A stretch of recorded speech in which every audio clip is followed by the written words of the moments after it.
stupid. This is a good glimpse into the mind, I guess, of Dave Meltzer and why he's regarded as such a clown. Eric Bischoff roasts Dave Meltzer over his ridiculous tweets about Tony Khan being able to run WCW better than Eric Bischoff. Let's see what Eazy-E had to say. Man, I hate that I'm going to double down on all this Tony talk right now because I don't want to. But man, Dave Meltzer tweeted something this week that we can't let today go by without us talking about it. There's a fellow on Twitter, DL Rock 1, calls himself D-Train. And he says WCW would have never run out of business if Tony Khan were running it.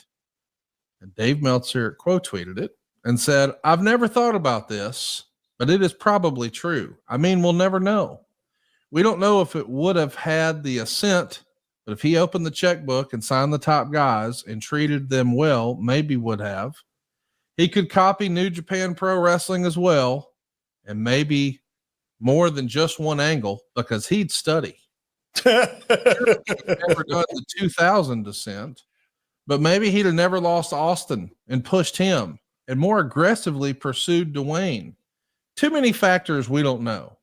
So to be clear, and boy, I feel like I need to put the nose and hair on. I like Dave Meltzer. I'm a subscriber. I'm a reader.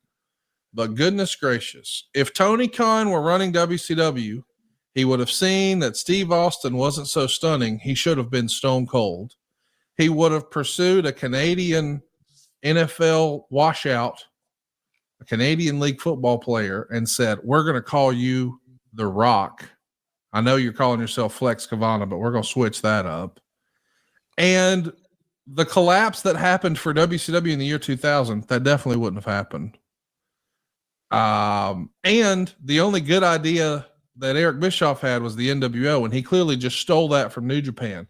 But Tony Khan would have continued to steal all those great ideas from New Japan and signed all their best guys, because everybody remembers Masahiro Chono main eventing Halloween. No, he didn't. But who could forget the time that Great Muta, he was the world champ heading into Super Bro. No, that didn't happen. This is nonsensical horseshit. What is this?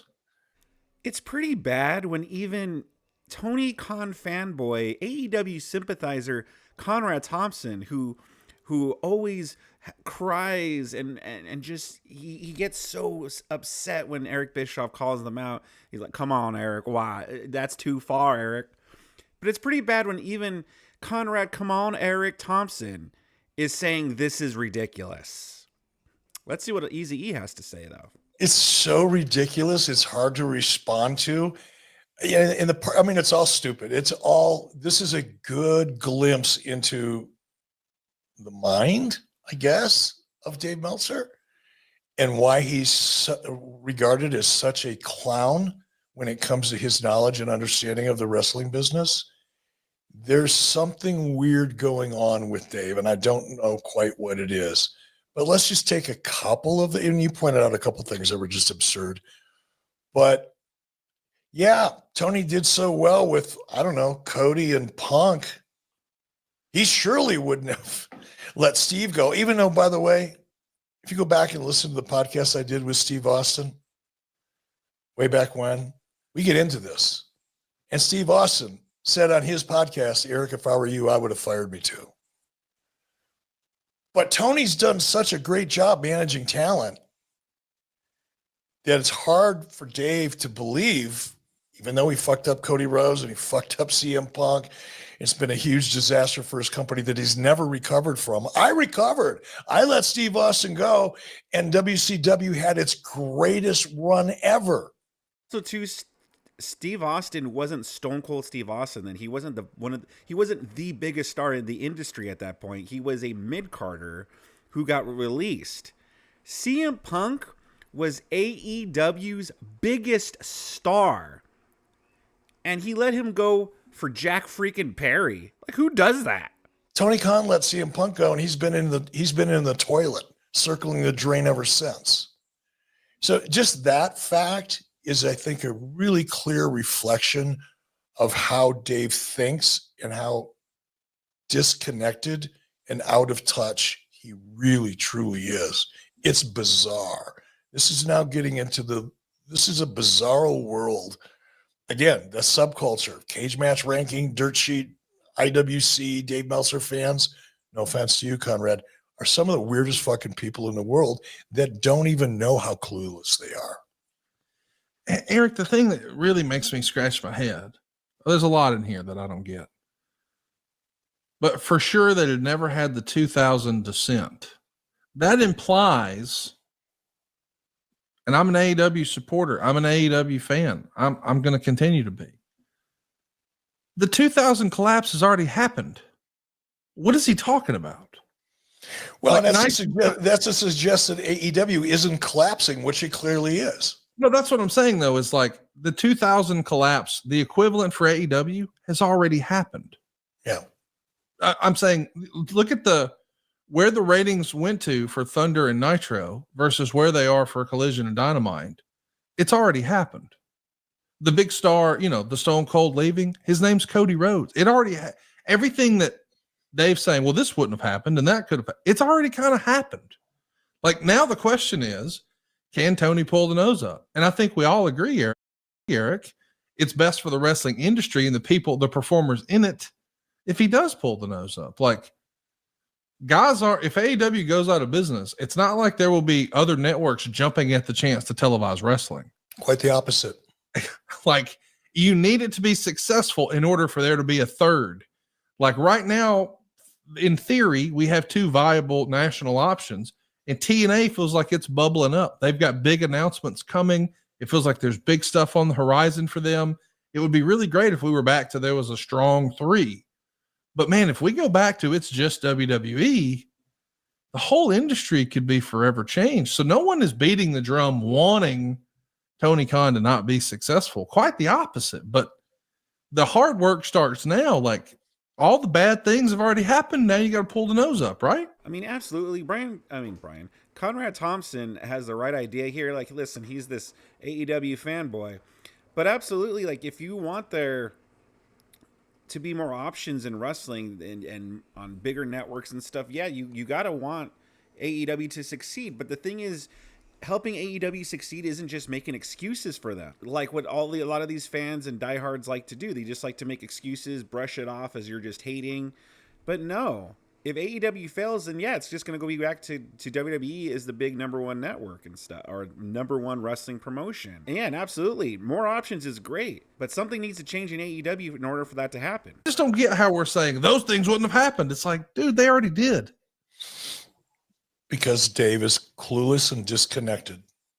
And that's it. He's emotionally invested in Tony and what Tony's doing and thinks it's the right thing to do and refuses to take a look at reality. And I think that tweet is just a perfect example of just how disconnected and delusional Dave Meltzer really is.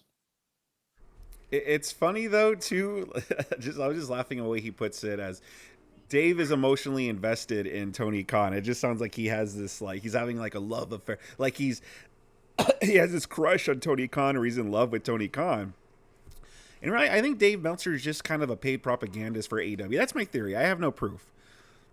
But the way that he talks and glazes Tony Khan and like writing something like that, that's completely wacko, completely unhinged. You have to be a paid shill in order to write something as deranged as that, and some of the things that Dave Meltzer has been writing lately.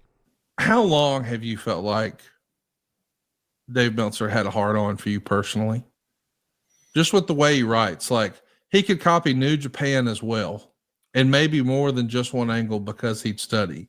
Yeah, and and I don't really want to spend a lot of time talking about this, but there was never an NWO-like angle in New Japan. Like, what the fuck is he even talking about? Was there ever an angle, if you look at the two guys, the way I set up the NWO and the third man being Hogan and turning heel, the babyface turning heel and taking over the company and all the things that we did that made NWO successful, can you point me to one scene in a New Japan show that looked like it could have been similar? What Dave did, because he's Dave and has whatever challenges he has, is he heard me say once, the inspiration for the NWO angle started initially when I was going to Japan on a regular basis. And I was trying to analyze for myself, why is it that in the United States, both WWE, WWF at the time, and WCW were dying? The WWE house show business was horrible and getting worse by the day. WCW was worse than that. I'd go to Japan and there'd be 40, 50,000 people in the arena at a $100 ticket average, by the way. This was back in the 90s. And they'd show up wearing suits. Why was there such a disparity in the way wrestling was treated in Japan and the way that wrestling was treated in the United States? And what I took away from being in Japan and seeing those major differences between the New Japan product and the WWE, or excuse me, the American product, WWE and WCW, was that one was treated more seriously. It wasn't a human cartoon. There were no midget dentists. There was no IRS guys. There was no clowns. It was presented as a more legitimate sport, a more reality-based sport or product. That's what I took away. But somehow in Dave's fucked up mind and weirdness, he equates that to me imitating an angle that I saw. That's how challenged, that's a good way to say it. That's how challenged Dave Meltzer is. And he keeps going back to it. And it's funny because he if it were true, he could point it out and he'd have it all laid out. But it's not true. It never fucking happened. There was no NWO angle going on in New Japan when I was going back and forth there. It didn't fucking exist except for in Dave Meltzer's challenged mind. He's just making shit up as he often does. One thing I will say about that though is like, wasn't there an angle going on though at that time? I don't know. Again, maybe I read it from Dave Meltzer. I don't know. It's possible I might have read this bit of news from Dave Meltzer, but I thought there was a specific angle going on over there that Eric Bischoff was inspired from. So listen, again, I don't remember what angle it was. Maybe if you know what I'm talking about, you could write it down in the comments down below. But that's the only thing I could say about Eric Bischoff. But other than that, I love the little subtle jabs he takes at Dave Meltzer, calling him challenged and emotionally invested in Tony Khan. All these things. Just the way he puts it, it's funny. It's always great seeing Bischoff rip into Dave Meltzer. He joined Jim Cornette, who recently ripped into Meltzer for the same tweets. What do you guys think? Sound off in the comments below. Subscribe to my channel if you enjoy content like this. And if you do enjoy content like this, I got a whole bunch of goodies for you on the screen to click on and enjoy.